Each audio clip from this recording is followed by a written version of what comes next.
இந்த பக்கம் பார்த்தா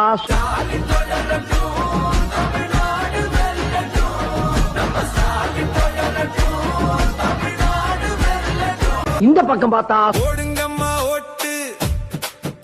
இரட்டை இலை பார்த்து போடுங்கய்யா ஓட்டு இரட்டை இலை பார்த்து இந்த பக்கம் பார்த்தா திராவிடக்குங்க பாருப்பா காவிரி தண்ணி கேட்டாக்கா டாஸ்மா தண்ணி வருதப்பா கரண்ட் பில்லு கிளியுதப்பா சிலிண்டர் வாய புழக்குதப்பா குடிச்சு செத்தா போதும்பா 10 லட்சம் வாங்கப்பா இது நல்ல திட்டம்பா வாங்க எல்லாம் குடிப்போம்பா. சரி பின்னால திரும்பி பாப்போமேன்னு பார்த்தா நான் தன்னந்தனியாளு நீயாள நம்ம பாரு